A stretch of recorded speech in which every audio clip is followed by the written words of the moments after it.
Managing blood sugar. For many people, it can feel like a complicated topic. I don't eat sugar. I choose sugar-free products. But my blood sugar still goes up.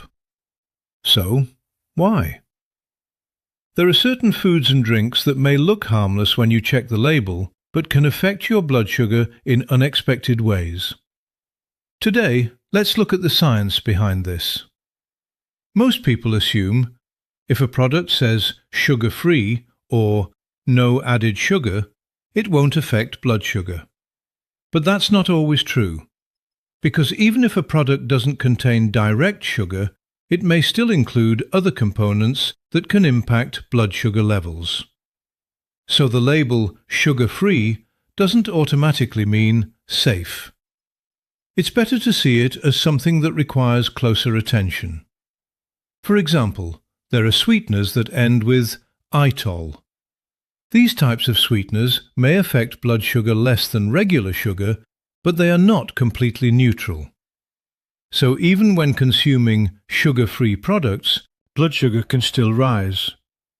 Similarly, some sugar-free cookies or desserts may not contain sugar, but they do contain flour, and flour is still a carbohydrate, which means it can raise blood sugar as well. Some drinks can also have unexpected effects.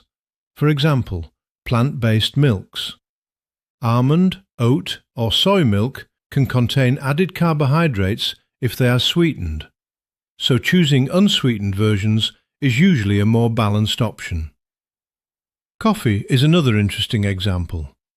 Black coffee typically contains no carbohydrates, but lattes or flavoured coffees with added milk and syrups can affect blood sugar levels. Another surprising one: fruit juice. Whole fruit contains fibre. That fibre slows digestion and helps prevent rapid spikes in blood sugar.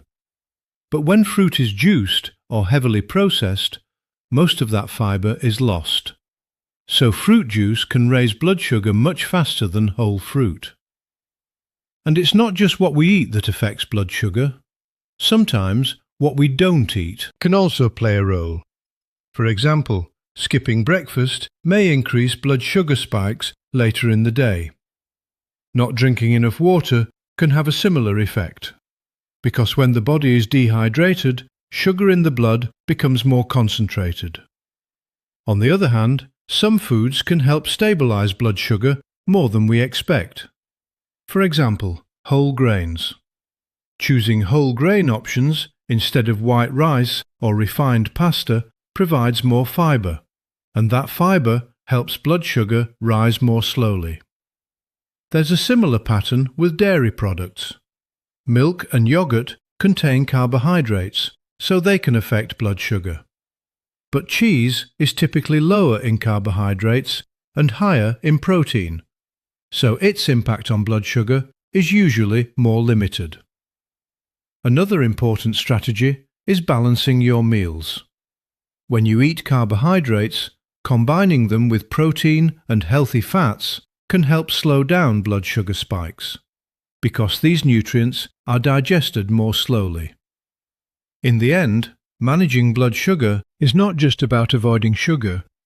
The composition of foods, how processed they are, and how meals are balanced all matter together.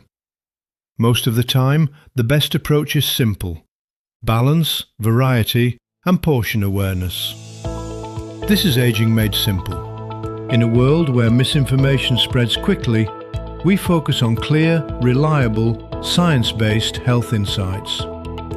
This content is for informational purposes only and is not a substitute for professional medical advice. If you want to make more informed decisions about your health, consider subscribing and following the channel. See you in the next video. Stay well.